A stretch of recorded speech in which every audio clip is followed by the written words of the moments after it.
All right, let's dive into UK business taxes, specifically corporation tax versus personal tax. Mhm. We've got this awesome blog post from MA&CO accountants to guide us. It's called Corporation Tax versus Personal Tax, which is more beneficial for your business. Published just recently on January 25th, 2025. And with all the latest tax policy updates, it can feel like the rules change every other day. So our mission today is to break it all down and give you the knowledge to make the best decisions for your business. Yeah, absolutely. We're talking real money here, no doubt. Making the right tax choices can be the difference between a healthy profit margin and, well, not so much. Exactly. So let's start with corporation tax. Most people think it's only for massive companies, but it actually applies to limited companies, no matter how big or small. That's right. The main rate is 25% for profits over £250,000. But for smaller businesses, there's some good news. Since April 2023, profits under £50,000 are taxed at a lower rate, 19% to be exact, which is actually quite competitive compared to some other European countries. Wow, 19%. I didn't realize it was that low. That's a pretty good deal for startups and growing businesses, especially when cash flow is so tight. But what about all those allowable expenses and deductions? Oh, yeah. That's where things get really interesting, like the annual investment allowance or AIA. It lets you deduct the cost of certain equipment from your taxes, like that fancy 3D printer you've had your eye on. It can really make a dent in your tax bill. I remember working with this small manufacturing company once. They used their AIA to upgrade their machinery and ended up doing way better than their competitors who hadn't taken advantage of it. So it's not just about the tax rate itself, it's also about understanding those hidden gems that can save you money. The blog post gives this example of a limited company with a £100,000 profit. They ended up paying £22,000 in corporation tax. How does that break down? Well, it's all about that tiered system. The first £50,000 is taxed at that lower 19% rate, and the remaining £50,000 is taxed at 25%. But here's a key advantage with corporation tax. You can actually retain those profits within the company and potentially pay a lower tax rate than if it was added to your personal income. It's like building a little nest egg for your business. That makes a lot of sense, essentially delaying that personal tax hit until you take the money out. Okay, so corporation tax is sounding kind of attractive, but what about personal tax? Does that apply to me as a freelancer? You got it. Personal tax is for individuals, including sole traders and freelancers. And even if you're the director of a limited company, you'll still have to pay personal tax on your salary and any dividends. So even if I incorporate, I can't completely escape personal tax. Well, it's good to know what I'm up against. So we've got those tax bands, 20%, 40%, and 45%.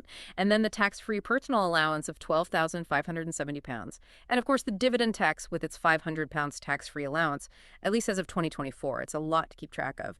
Are you constantly checking for updates on these allowances and bans? Oh, you're telling me. It's always changing. It's crucial to stay informed, that's for sure. But one thing I hear a lot from my clients who are sole traders and freelancers, they love how simple personal tax is. You've got direct access to your income.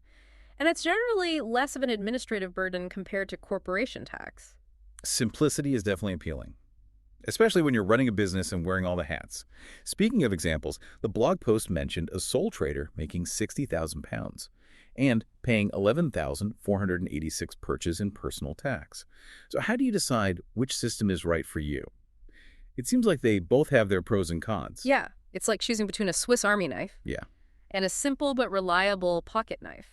Both have their uses, right? It all depends on what you need it for. Exactly. That's where that comparison table in the blog post comes in handy. It puts corporation tax and personal tax side by side, compares everything, tax rates, allowances, filing requirements, even administrative burden. It's a cheat sheet for making the right decision. I love a good cheat sheet, especially when it comes to taxes.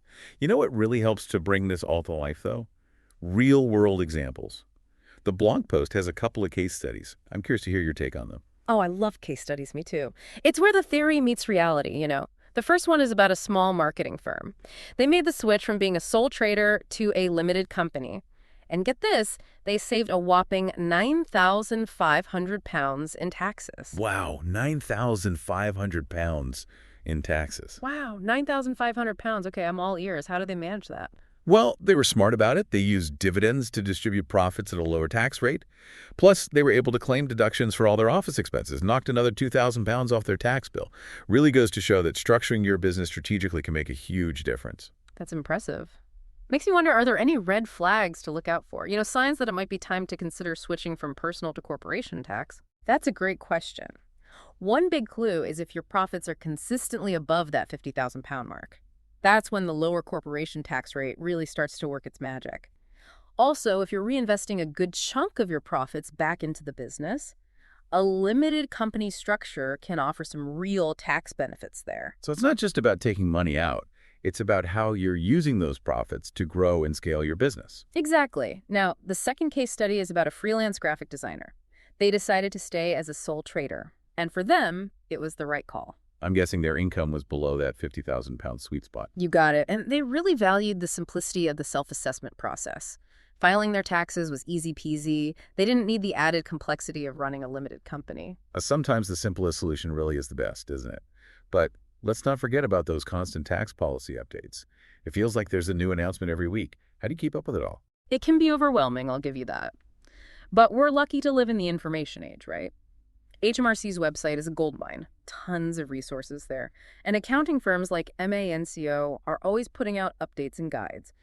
Honestly, sometimes you just gotta accept that you can't know everything and be willing to ask for help when you need it. Good point. It's okay to call in the experts. Speaking of which, let's talk about some of the recent changes. The corporation tax increased to 25% for profits, above 250,000 pounds back in 2023. That was a big one, wasn't it? Oh yeah, for sure. That impacted a lot of businesses, especially those who are right on the edge of those different tax rates. And then there's the dividend allowance, shrinking down to 500 pounds by 2024. That wasn't great news for small business owners who rely on dividends. It's a bit of a juggling act, weighing up those lower corporation tax rates against the shrinking allowances. It is, absolutely. And you've got to remember these changes have a ripple effect across different sectors. For instance, the smaller dividend allowance made limited companies less appealing for some freelancers. But startups are still finding those incentives like R&D tax credits super valuable. Always a trade-off to consider, right? Okay, we've covered a lot of ground, but let's try to simplify things. When would you say corporation tax is the way to go? Here's the rule of thumb I give my clients. If you're consistently making over 50,000 pounds in profit, especially if you're reinvesting those profits to grow your business, corporation tax is probably going to be the better option. And if you've got a lot of expenses, you can deduct. Like that retail business we talked about earlier, using their annual investment allowance to write off 20,000 pounds, well, that's another point in favor of corporation tax. So it's all about maximizing those deductions and being smart about how you manage your profits. But what about those of us who prefer to keep things simple?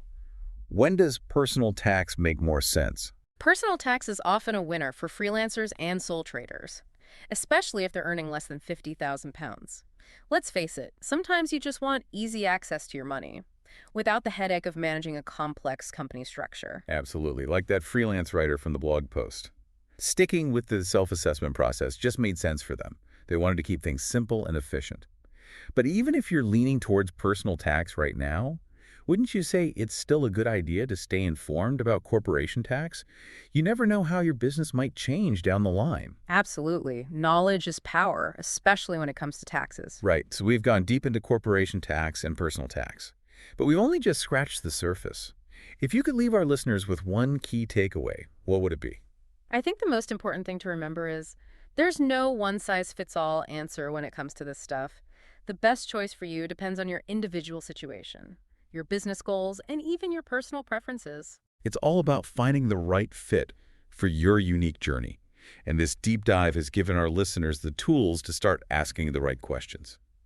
But before we wrap things up, I want to leave everyone with something to think about. Imagine your business 5 years from now. What does it look like? Are you still a solopreneur working from home? Or are you leading a team of innovators in a fancy office building? How did that vision shape your tax strategy today? It's something to ponder as you continue your entrepreneurial journey. That's a great point. I love that.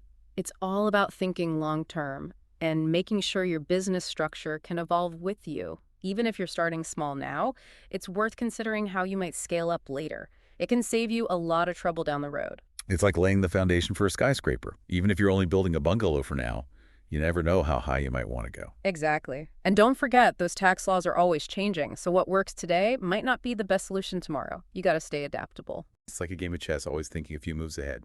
Keeps things interesting. Speaking of staying informed, this MANCO accountant's blog post has been super helpful. Really clear explanations, great examples, and that awesome comparison table we talked about. Definitely recommend checking it out. Absolutely. And don't forget about HMRC's website. It's packed with information, guides, calculators, even FAQs. You can find answers to pretty much any tax-related question you can think of. It's like having a personal tax advisor in your pocket. Okay, as we wrap up this deep dive, let's recap those key takeaways. Corporation tax can be great for larger growing businesses, especially if you're reinvesting profits. It offers the potential for lower tax rates and some strategic deductions. Personal tax, on the other hand, is all about simplicity and easy access to your income. Ideal for smaller businesses, sole traders, and freelancers. But no matter what your situation is right now, staying informed about both systems is crucial. And don't be afraid to seek expert advice when you need it. It's all about making smart decisions for your business. Couldn't have said it better myself. Business taxes might seem complicated at first, but with a little effort and the right resources, you can definitely master it and set your business up for success. Awesome. Keep that entrepreneurial spirit burning bright, everyone. Remember, the more you know, the further you'll go in the world of business. Thanks for joining us on this deep dive into UK business taxes.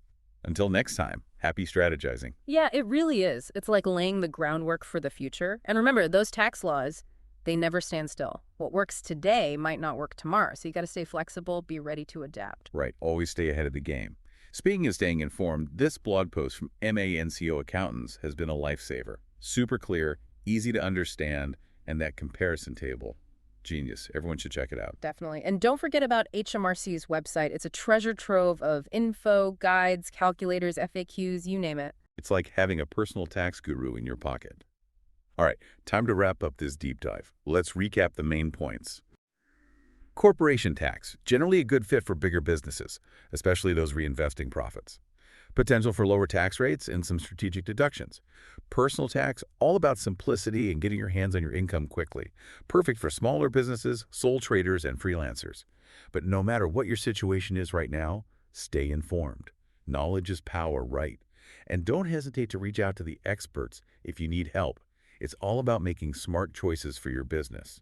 Couldn't agree more. Taxes can seem scary, but with the right info and a little effort, you can totally conquer them and set your business up for success. Awesome. So everyone, keep that entrepreneurial fire burning. Remember, the more you learn, the further you'll go in the world of business. Thanks for joining us on this deep dive into UK business taxes. Until next time, happy strategizing.